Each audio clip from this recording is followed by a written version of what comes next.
What's up, guys? Welcome back to the channel. My name is Derek, aka Flippingahouse, and if you're new here, we talk real estate, financial literacy, and just how to get better. And today we're here with my buddy Adriel, and we're going to be talking and breaking down the numbers of his 4 new builds here in the south side of Houston. As you guys know, we have some new builds coming up, so I'm going to take this opportunity to not only learn, but to show you guys how the numbers work, land acquisition, build costs, and everything in between. So let's get into it. All right, so first things first, for the people who don't know who you are, can you do a quick introduction, let them know about your experience and how long maybe you've been in real estate? Yeah, so my name is Adriel. I've been in real estate since 2016. I think that's about the same time that Derek started. And I actually started as a side hustle. I was a full-time engineer in oil and gas, and I finally quit my job in 2021 to do real estate full-time. So I've done mainly flips and wholesales in the beginning, but now I've been doing more commercial properties, multifamily, and this is the first new construction project, as well as some Airbnb. So kind of a little bit of everything, kind of a jack of all trades. Yeah, me and Adriel, like you said, we started around the same time. I kind of use him as a mentor. I just follow really a lot of his steps. Now, I know he's done some commercial stuff. We haven't gotten there yet. But like I said, we have bought land. We're working on new builds. He's a lot further than I am, but we're gonna learn from, like I said, some of the mistakes, some of the things that he's learned. And I think the best place to start is probably outside, right? Because when we talk about this project, I know drainage. Maybe you can talk about the lot, how you acquired the land, what that looked like, and how somebody could even find, land to build some projects like this. Yeah, so let's start with this project, right? Finding the land is probably the most important part because, like you say, in real estate, you make your money on when you buy. So you can't buy the land for too expensive of a price because you won't make money. So for this lot, we actually found it from a wholesaler, but they were just trying to wholesale one of the lots. And when we realized that the owner owned both the lots together, I talked to the wholesaler and said, hey, we'll just pay you out your assignment fee, but we're gonna try to buy both the lots and negotiate the seller to sell both. So that's kind of what happened. So we ended up buying this whole lot for $100,000, and the wholesaler was paid out a $5,000 assignment fee. So all in, my land purchase with closing costs was about $108,000. Now, I think a few things that he probably left out is just that, the wholesaler was probably a little bit inexperienced, right? This is just a good takeaway for you guys. He didn't even realize that somebody owned all of this land. They were just so focused on getting this one deal that they didn't look at the overall picture. Now, because of Adriel's experience, he realized, hey, we could actually build a lot more here and probably get a better deal. So I just want to point that out for you guys because you always need to do due diligence. Don't just get so focused on one thing that you don't look at the bigger picture, because he probably could have made more than the $5,000 if he had been, maybe a little bit more savvy or done a little bit more research. Would you agree? Right, because it was under 2 separate addresses and 2 separate tax ID numbers. So when you're pulling lists and you're skip tracing, you're only calling one address at a time. So he probably just called the owner for this address and asked about this address, but he didn't look on the parcel viewer on the county website to show he actually owns 2 lots side by side. So always check the owner and see if he owns other properties when you're looking at the research. Yeah, and for Harris County, like you said, the Harris County Appraisal District, there's actually just a button that says properties owned by the same person or something similar like owner, that. Yeah, similar owner property. So you can just literally click that button and see how many properties that they own and, create more win-win solutions and be able to create a better deal.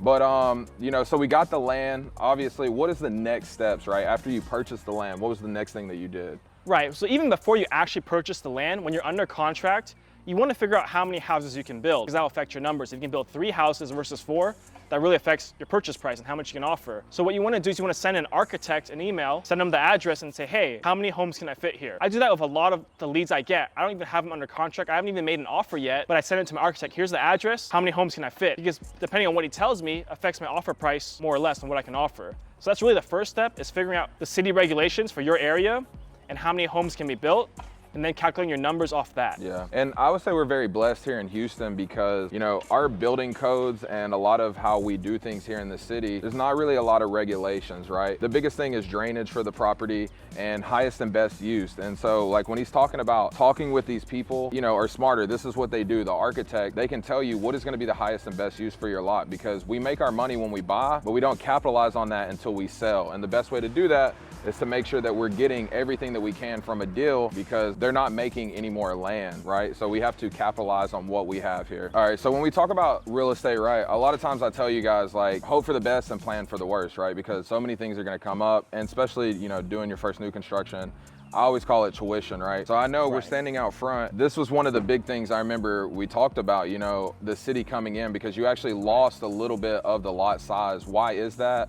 and what happened. Right, you don't know what you don't know, right? And that's why the first deal is always gonna have the biggest issues. So basically what happened is from the street to where the sidewalk is was all part of the lot when I bought it. It was 7,500 square foot, the size of the lot, but the city put in an ordinance that there needed to be a sidewalk right here. So they took this first 10 feet of land as theirs. So my lot became 6,500 square foot. So if you're buying a lot just to flip off price per square foot, you just lost 1,000 square foot on your lot. That could affect the numbers, right? Luckily it didn't affect me too bad. It did affect me though. I wanted downstairs living room and kitchen and a backyard, but once I lost this 10 feet, there wasn't space for that anymore. So I ended up having to put my living room upstairs, and there was a lot of changes that came to the plans, but it was still doable. But that's something I had no idea about. I didn't know the city could just take 10 feet of land for sidewalk usage. And then, I don't know if you can see, but there's no point in having a sidewalk here because it doesn't go anywhere. Yeah. So because we're in such a newer area, right, there's no new builds beside it. So this is one of the costs that possibly could have been shared with the neighbors, but because of this, the city went ahead and took it. And let's talk about, these drains, right? Because of that, you had to push the homes back. We lost the backyard. And then now we have all this drainage throughout the property. Can you talk a little bit about that? Yeah, so what basically happened is since the lot went from 7,500 square foot to 6,500, the amount of concrete or covered land went above 80% of the lot size. And when the impervious coverage is above 80%, the city of Houston requires storm drainage so to prevent flooding. So what happened is since there's, as you can see, there's no grass, right? Everything is concrete, home, slab. Since so much of it was concrete, there's nowhere for the water to drain. So they required me to put in storm drainage that can hold water in case of heavy raining. Awesome. And because of that, we're gonna take a look at the back as well, and you guys can see how it affected the build. We lost the yard and some of the drainage in the back as well. All right, so we're in the back, guys. As you can see, this is the backyard. Very tight, right? Now, if you have pets and stuff, it'll still work out, but let's talk about this huge manhole in the ground here and why it's so important to have it. Yeah, so this is I believe 60-inch diameter pipe, and this comes down here and it runs all along the side of the house, all the way to the front, and it's just like a big French drain. It's just to hold water in case there's a lot of raining and heavy rain to prevent flooding, right? So this can buy you an extra maybe 10, 20 minutes, depending on how heavy the rain is, from preventing your house from getting flooded. So it's just one of the stormwater prevention measures that the city requires for houses that have so much concrete, because the water's nowhere to go when there's concrete, right? When there's grass and there's plants, it helps with flooding because the water can go in the dirt. But with all this concrete, there's nowhere for the water to go, and we have to have these drains for prevent flooding. Even though this area is not in a flood zone, it doesn't flood, it's never gonna flood, it's never flooded, but the city is still gonna require you to do this. So that's just something I wasn't aware of, and it added another $17,000 to the project for all 4 houses combined, right? So another $4,500, $4,000 per house, just to add all this drainage and storm work. So that's an unexpected cost that came up. And I know people might be like, $4,500, that's really not a lot for a house, but when you guys are doing construction, once again, you're basically just fighting to keep profit your whole project from time of buying to building. So we have 4,000 here. If another 4,000 pops up, next thing you know, you're all in an extra $20,000, $30,000 on a house, and maybe you were only going to make $60,000 to $100,000. It starts to eat up a large chunk of your profit, and then you may do all this work and then just break even. So we always are in this to make money, right? That's the overall plan. Right. But extra things like this can come up that can really set back your project.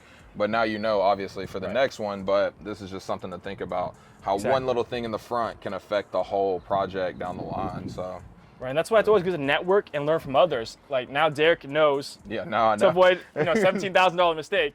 Yeah. So awesome. Well, yeah, let's go inside. Let's take a look at we'll take a look at 2 of them, and we'll go over the numbers of maybe what it costs to build. And I know you're actually going to be keeping one of these, and maybe we can talk a little bit about that as well. All right, sounds good. All right, guys. So we're going to come inside. As you can see, now the front doors are actually going to be on the side of the house. Once again, we lost some square footage. It's a tight, but we're trying to maximize the lot. Now, a lot of townhouses in Houston, most people just enter through the garage, so it's not really going to be that big of a deal. But once again, this is just something to think about when you're doing a new build. But come inside, let's take a look at this. So once you walk in, to the left over here, we have 2 of the bedrooms. These are going to be your kid bedrooms or downstairs bedrooms.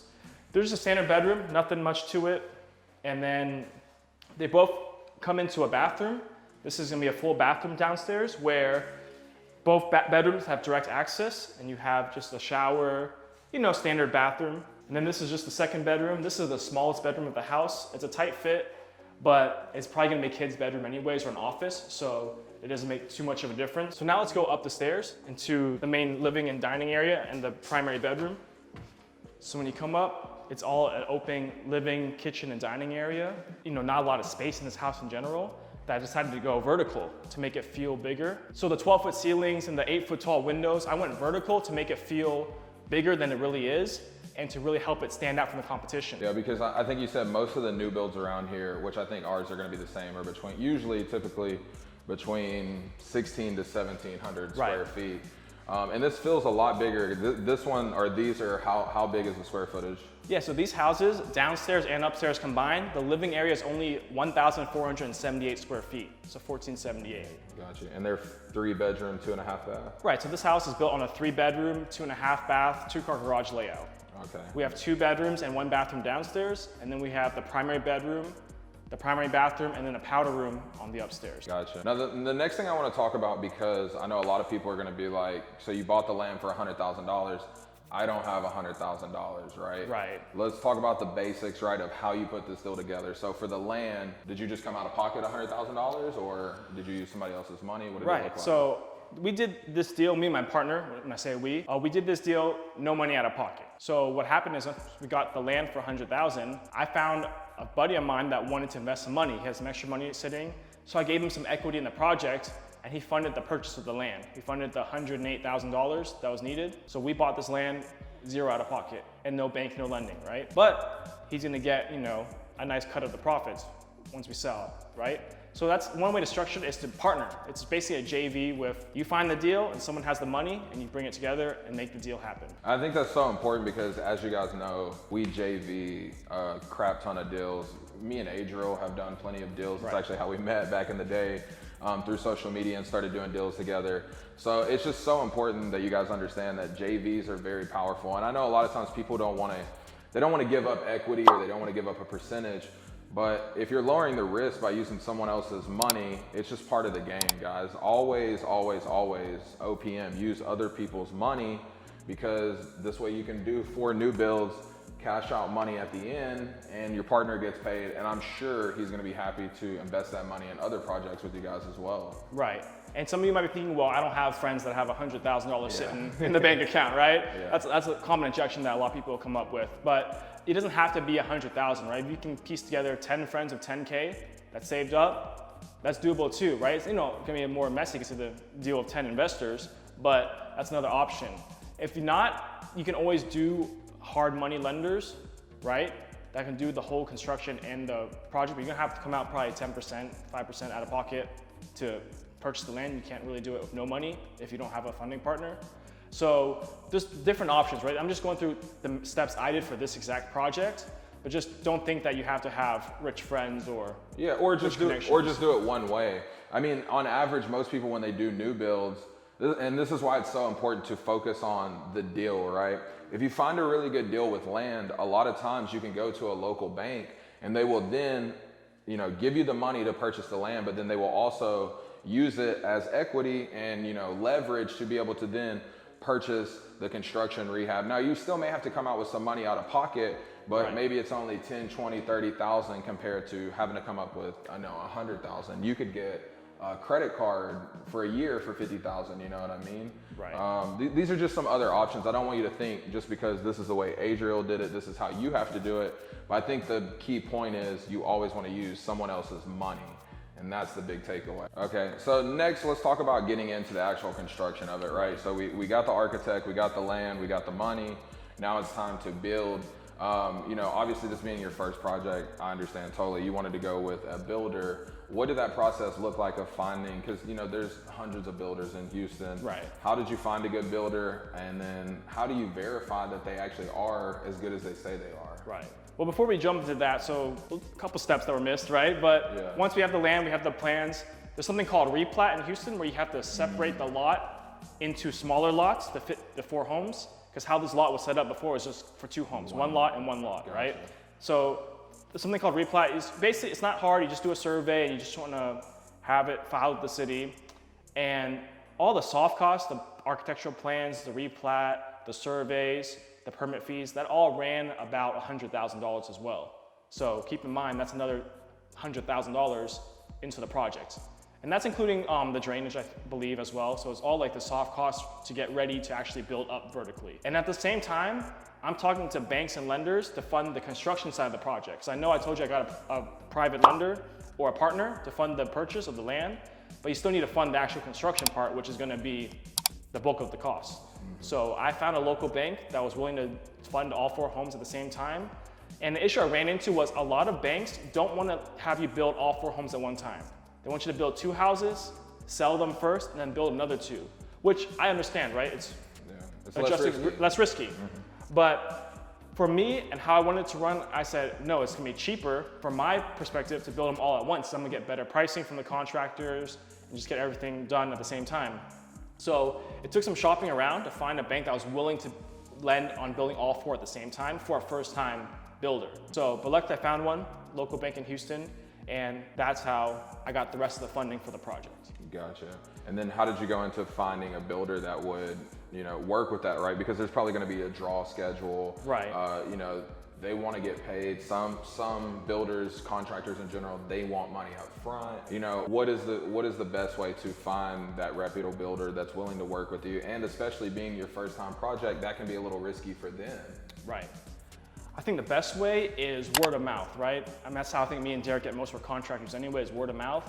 I knew someone that's been doing a lot of new construction that does 50, 60 projects a year, and I just asked him for referrals. Obviously, I'm not gonna get his best builder, right? So I knew I was gonna be paying more than what he's paying and whatnot, but since I knew I was gonna live in one of the houses, I wanted a higher quality builder, right? I just didn't want any shoddy builder to come in at a cheap price and build it. So basically just word of mouth, and I vetted several of them, interviewed them. And before I found him, I was interviewing just off Google, right? I was Google builders, but I would be getting retail home builders, right? They wanted 160 a square foot to build, 180 a square foot to build, which wouldn't make any sense for these deals. So it took a lot of time, and if it wasn't for knowing someone that was in the business doing it and getting a referral from them, I don't know if I would find a builder that would make the numbers make sense. Gotcha. And you want to find that sweet spot, right? Because like you said, if you go with the top notch, I know even for us, we've, started taking bids, and like you said, I literally got a quote from a buddy, and we all know, and it was 160 a square foot. And at that number, I would still make money, but why would I do, I would rather figure it out. But also with new builds, you have to offer warranty, right? Right. And that's something that's very important. I think in Texas, it has to be what, a 5 or 10 year warranty that you have to offer, or? I think it depends what my builder offers is called a 1-3-10. Certain things are 1 year, certain things are 3 year, and the major items like foundation and stuff is a 10-year warranty. So yeah, so definitely you need to find a builder that's gonna have the warranty as well. Because I think the worst thing that could happen is you get sued down the road, whether you're doing a flip, you're doing new builds. And I see these videos all the time on TikTok of people's homes falling apart, and it's only been a couple years. You want to deliver a good product, but you also have to work on your margins as well. So where do you think you're going to end up in, cost per square foot? Because I know you plan on selling 3 of these, but you're going to be moving into one, which we'll go visit in a second. Right. Well, so keep in mind, when I actually started construction, it was the peak of post-pandemic when lumber prices were sky high. So a lot of things blew the budget. Well, mainly lumber material blew the budget by like 40 grand. But the prices now I'm getting are much cheaper than what I'm building for right now, if that makes sense. So I kind of built at the worst time to build, but I'm still gonna make money, right? You can never really time the market, as they say. You just have to roll with it. Figure it out. And you keep in mind, price per square foot isn't linear, right? If you have a 1,800 square foot home, and this house, a 1,478 square foot home, the price per square foot is gonna change a lot because both homes are gonna have 3 beds, 2.5 bathrooms, and 2 garages. So the cost of a bathroom doesn't magically get cheaper because the square foot's smaller. So expect a higher price per square foot if you're building a smaller house. But I think mine will end up around 130 a square foot, which is a lot higher than what it should cost now. I'm getting quotes now around the 115 to 110 mark. So, lesson learned. But then again, I have 12-foot ceilings, I have custom 8-foot tall windows. So that kind of all added to the price. And my builder was a little pricier than most builders.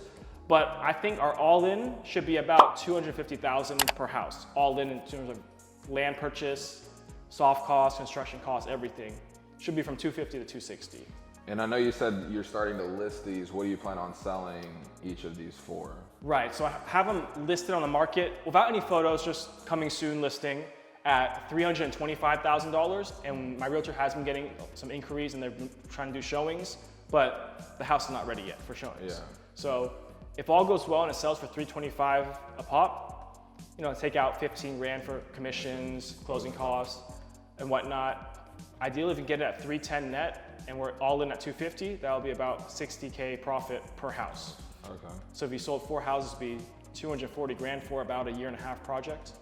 Actually, not a bad return. And for you, like you said, you're going to use this to keep one as well. So I mean, y'all are selling 3. Right. You know, we'll say $180,000, and then you have to cut. Right. You know, the lender off, and then you and your partner split the rest. Correct? Right. Correct.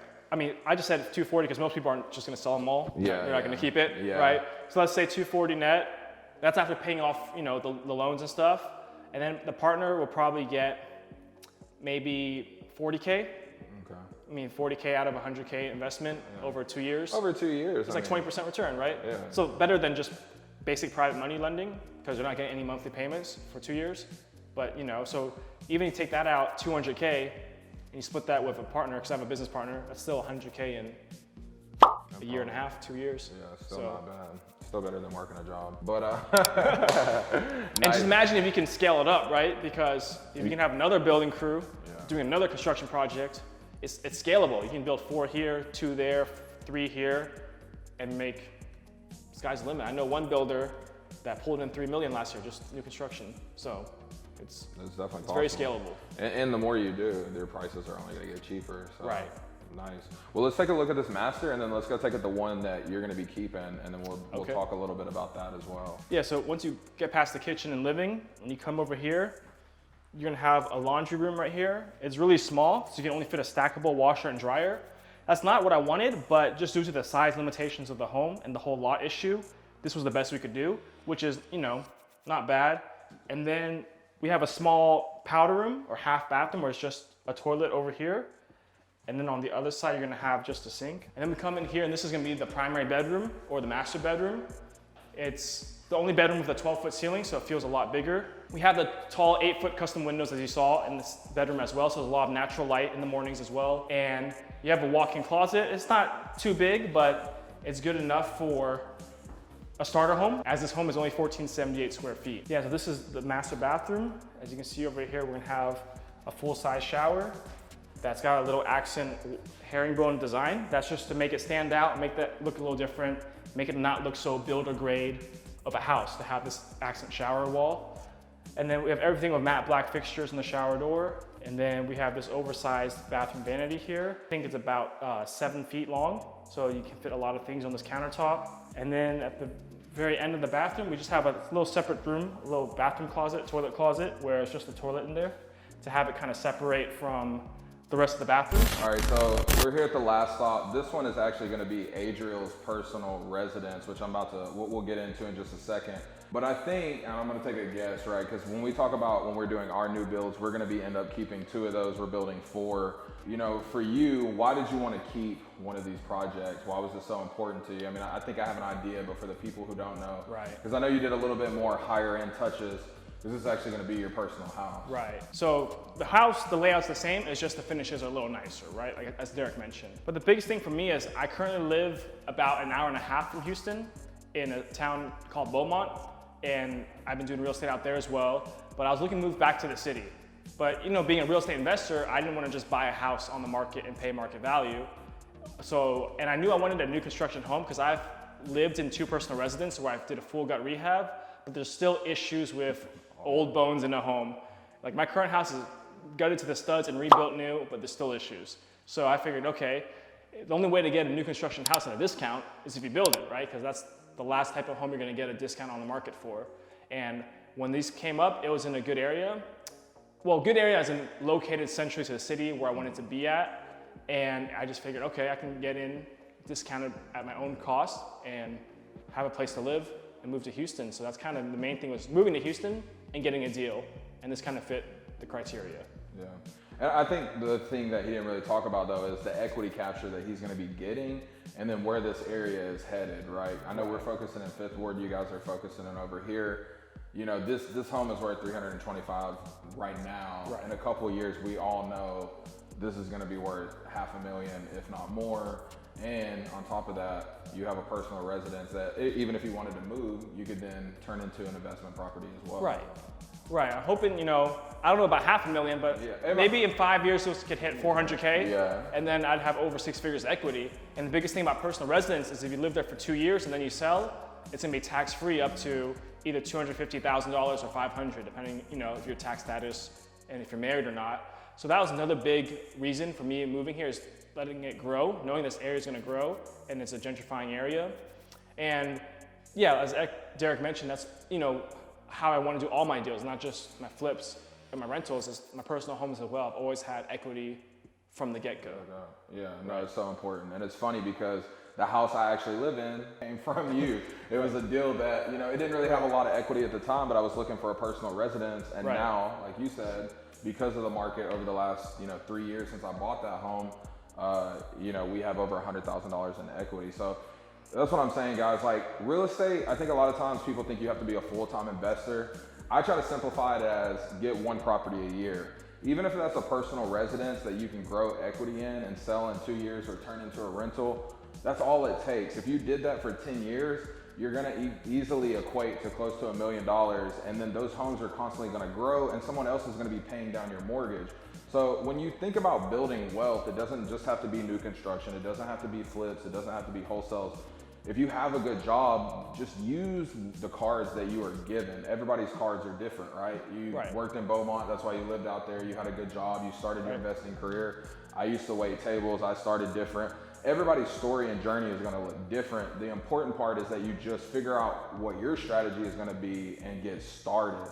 And like I said, it can be as boring as one house a year, but building wealth isn't that exciting. It's a slow build, right? I know people see crypto and e-com and all these things and get rich overnight, but the guaranteed way to build wealth will always be real estate. And you don't have to be doing 100 deals a year to do that. Right, and just to piggyback off that, like Derek said, it can be a side hustle. It was my side hustle for 5 years. Like I mentioned at the beginning, I was an engineer, environmental engineer for oil and gas, and it was a well-paying job, had benefits, and that helped me scale quicker because I could make all the profits from the business of flipping and dump it back into the real estate. I didn't have to live off the money, in a sense. So I did it a more conservative route. I worked a full-time job for 5 years while doing real estate, basically full-time on the side until I could quit. Or you can just jump straight in like Derek did. There's no right way and there's no one way to do. And I think you even house hacked too, right? The house that you bought, you rented out rooms. Right, my first personal residence, I mean, whole different story, but bought it on the market, but renovated it, did the BRRRR method, had equity, and then rented out 2 separate rooms to cover the mortgage, basically. Yeah. So that's what I'm saying, guys. Boring is usually the best route. Like just buy one property a year minimum. But let's look at you know, some of these higher end finishes. I see the black quartz we have here. You know, the gold fixtures. You know, what are some other things that you wanted to do to put your personal touch? Because I know you're building an office, kind of like a content studio as well. You know, what are some of the other things that you're doing here? Right. So as you can see, the quartz is black. It's a black quartz. Material, the labor is the same, right? Because the other one is the same, it's a waterfall. But the other houses, I only did a waterfall on this outside that you see from the living room. While in my house, I also waterfall the other side to make it just more of a cohesive look. You know, that costs a little more in labor. For the material is about the same, maybe $100 more for a black quartz than a white quartz. So I guess you can call it an upgrade, right? Yeah. A higher end finish. To me, it's just the same, it's a wash. But what I did was the backsplash cost a bit more. Instead of putting the subway tiles that you see on the other houses, I actually put a huge slab of quartz, so there's no seams or lines at all on the backsplash. How this was built is I bought a slab of quartz, all the way this big, and I had them cut it to fit all the cabinets once they're in the wall. That's why you don't see any seams or any lines of how you would normally see on a prefab granite or quartz when they put it together. And then I added a pot filler. This is an upgrade, just really cosmetically. I probably won't really use it, but it looks nice and didn't cost that much. I think the filler was $40 off Amazon, and the plumber just charged $100 more to run the line up here and install it. So it's a small feature, but it's all for, in my mind, for resale in the future when I do move out of this house. It's gonna be a selling point to have a pot filler here. And this is gonna be the living room, and this is the living room wall where the TV's gonna go. But if you guys can see, there's a lot of these markings on the wall. It's because I'm gonna do a little bit more of a custom kind of living room accent wall. As you can see, the other houses didn't have this little wall that sticks out on the sides. It's because there's a whole design that's going into this, and it's gonna look like this picture here. And basically it's gonna have a more modern ledge as the console table, and I'm gonna have shelving coming up on the side here for decor, just to make it a more different type of vibe for my style. And that's just another one of the upgrades I'm doing just to this house and not to the other homes, because it doesn't really add anything to the value of the house when it comes to an appraisal, but it makes it look nicer and it'll sell for a higher price. So this is the master bathroom, and I did a little more work on this one. As you can see, all the walls are actually tiled instead of just the shower wall. And then I had my quartz guy build a custom vanity, as you can see that's floating right here, and it matches the same quartz as the kitchen island outside in the kitchen. All right, guys, so we pretty much went through everything. We went through land acquisition, costs, raising money, finding builders. I mean, pretty much everything you can think of. And I really appreciate you giving us your time and always let me bug you about questions and tips. You know, for the people that are watching, what are some final thoughts that you would like to leave with them? Maybe if they're not even, you know, getting into new builds, just real estate in general, whether that's wholesaling, flipping, or whatever the investment strategy looks like. Right, just real estate in general is you have to be consistent. Some people get their first deal the first week, and some, like me and Derek, took 6 months to get a deal, right? And then my deal didn't even come from my own marketing, it came from a wholesaler.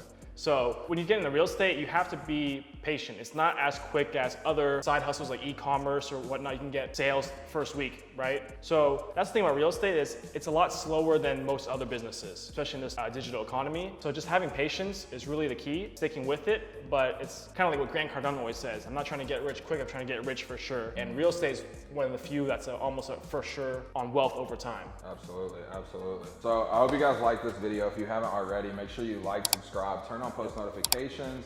And if you're not already, make sure you're following me and Adriel. I'm gonna tag him in the video and down below. Go check out his stuff because he also teaches how to get into apartment investing. We've been looking at some deals together. Right. We're probably gonna have some deals videos on that in the future. So right. yeah, guys, make sure you tune in and yeah, see you in the next one. Peace.